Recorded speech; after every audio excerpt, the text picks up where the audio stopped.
Hello, everybody. Welcome to another episode of Historia Politica Pública. This is the fifth episode of the series about civil disobedience and political obligation. This series is getting a bit long, but it is because there are many things to do, many political theories who have written extensively about that, and also different contemporary movements such as Extinction Rebellion, Black Lives Matter, feminist movement. We have also the protest in Iran and so on. So, I want to speak about Martin Luther King Jr., which I have 3 episodes for him, so I will be quick on this. But it's important, Martin Luther King Jr. as perhaps the most representative of the civil disobedience in the last century, obviously alongside Rosa Parks, Gandhi, and other people who dedicate their life to the movement to change the societies for the better.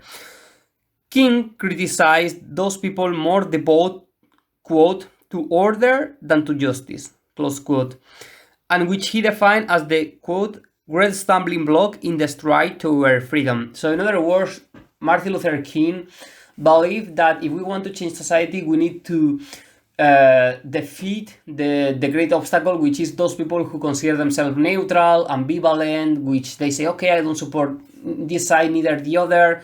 I am, objective upon the truth. For Martin Luther King, those are the most dangerous people. Because, he says he used a very illustrating example, like the Ku Klux Klan people who are killing us all the time. We see them in front of us, they will be always in the other trench, so we can see them, we can know who they are. The problem is, he said, those white people who apparently they are good people, but same time they say to us, oh, you need to wait, you don't need to create a revolt now, it's going to be bad for our societies, so you need to wait for the future, you will attain rights eventually, Whereas Martin Luther King, in his letter to Birmingham Jail City,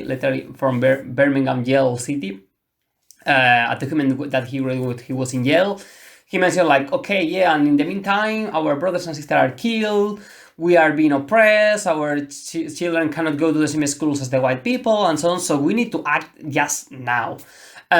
So this is important because in our current societies, we can think about that the same.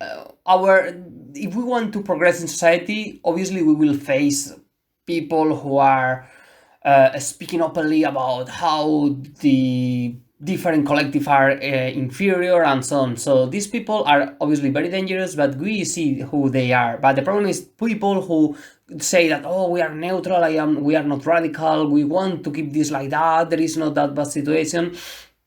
There is apathy in that thinking, and precisely Henry David Thoreau, in his essay on civil disobedience, he says something very similar to Martin Luther King, and it is the thing of those people who go home, take the newspaper, read about the war on Mexico and the slavery in the South that was in 1846 in the USA, and they get asleep reading that. They don't care, they show apathy, they don't want to change the system, and Henry David Thoreau mentioned something like, okay, if just 10 persons will be able to protest against that, 10 persons who own slaves will be able to free them, or 10 people will be able to stop to pay taxes as he did in order to not financing the war and the slavery, there will be a change.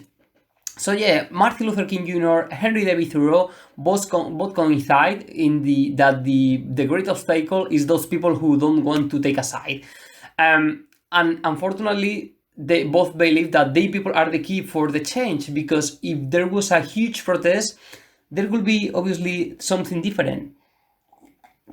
And we have seen in different societies upon time how a general strike or huge protest is changing the situation. We have the May 1968 in France, how 10 million people participate in general strike. It became, according to Tariq Ali, the famous historian, member of Stop War Coalition, a long-time activist. It was the biggest protest in the history of capitalism. 10 million people is incredible. In May 1968, they stopped the factories, the Renault, they closed schools. It was something huge that it was on the verge of revolution, but at the end, the Communist Party, which was the bulwark of that time, they had the power of the working class, and so on. They, at the end, had an agreement with the government of Charles de Gaulle, and the movement was stopped. But what would have happened if the people would have continued, like blocking the roads, stopping the factories, closing the schools, and so on? And now in the UK, for example, starting from last year, there was a lot of strikes, the railway strikes. Now there is the NHS strike. It was the first from the union of the medical union since its creation in 1906. So the United Kingdom is having like a lot of different strikes together, different movements. I remember in November of this year, I think it was the 30th of November, it was the UCO strike, which was the Union College Universities. That was the union for all the education system in the universities in the UK, and we were at King's Cross. There were a lot of people there. The square was full of thousands of people. That was the peak of a series of demonstrations that happened during the last weeks. So you have also the NHS union protest, the railways. So you have a lot of movement colliding together because the situation in the UK is getting so bad that the inflation prices are rising up, the houses pricing, the electricity. So everything is bad. The standard of life are going down very fast. I was reading yesterday in the New Statesman a statistic that showed how the UK is going to be perhaps one of the worst countries in the whole Europe by 2026, I think it was 27, and it said that also Poland and Slovakia may have better standards of living in the close future. So situation in the UK is very dramatic, so for that there are a lot of protests every day. So then going back to this idea of the civil disobedience, the law sometimes is used as an alibi to restrict the human rights, and therefore it is not a banality, the idea to act in civil disobedience as a counterfact to the political obligation. We see that very often in societies, how this is unlawful. Obviously, because if you break the law, you will prejudice the big owners, and they cannot let that. Just to sum up, I am inclined to conclude that political obligation is an illusion to maintain the order within society.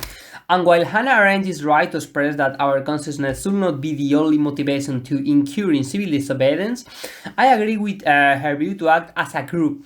If this means the opportunity to engage in the public sphere, to reach a rational consensus, for me this is the most important, to gather in huge numbers, know different people, connect through social media, but also in person, learn by ourselves with reading books, being not day by day read the news, because sometimes it can be very confusing, it can be very tiring for ourselves, but also contrast different media.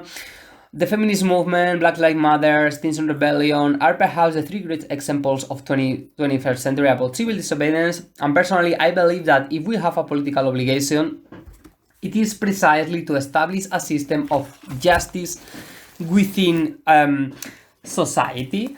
So that is the idea, and just to finish, I want to speak a bit about this idea of the historical relation between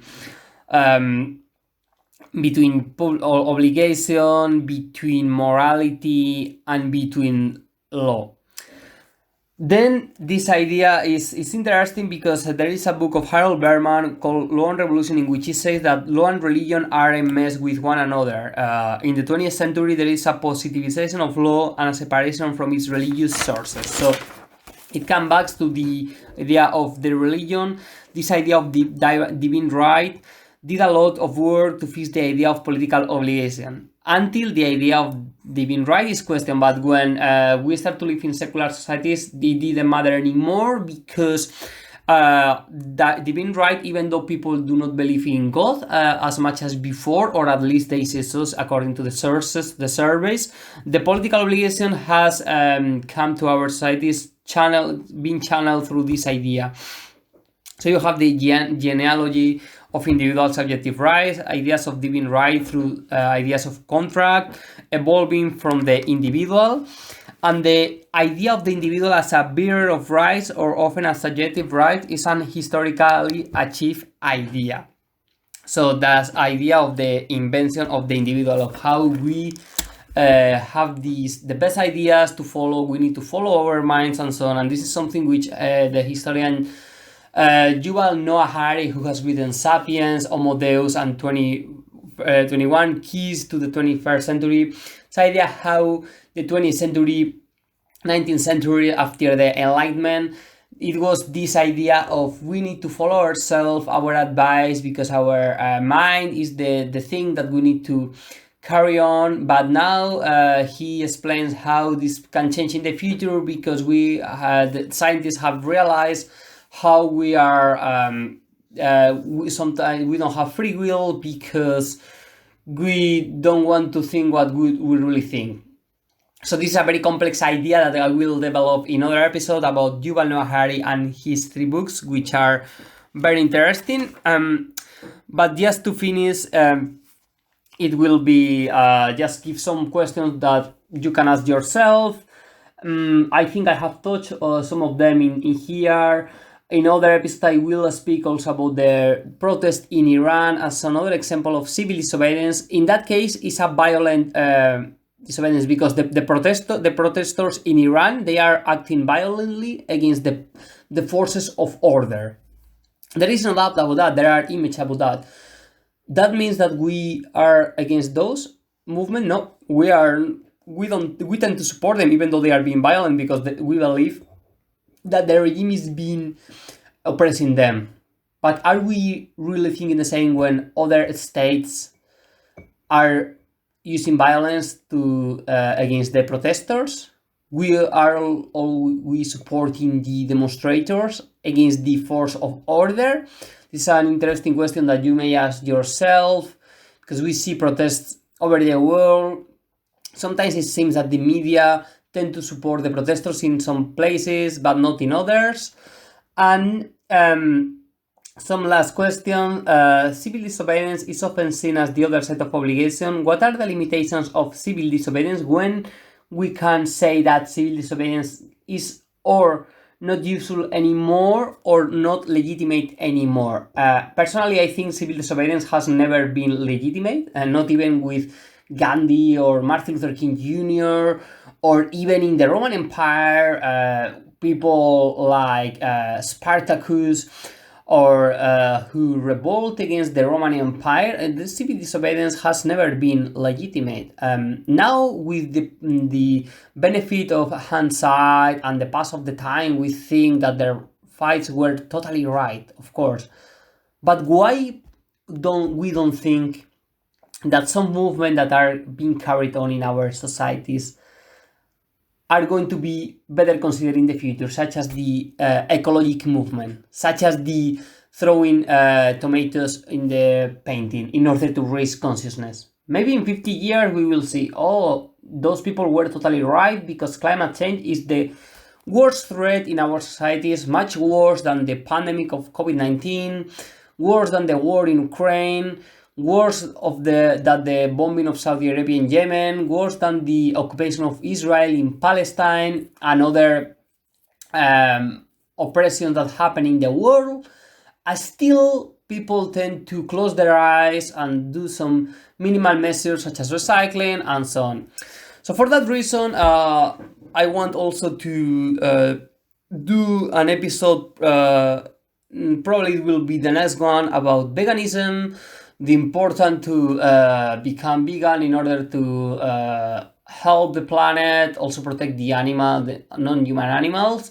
And I will speak about Peter Singer and his masterpiece, Animal Liberation written in 1975. But for the moment, I will finish with civil disobedience, but obviously I will keep doing some different things related with these themes, such as the veganism, which can be act as a civil disobedience towards a system which imposes us to eat meat, or also the protest in Iran, another contemporary movement. I will try to speak about what is happening in the UK, but those will be for other episodes. Thanks so much for listening to this series, which finally has had 5 episodes.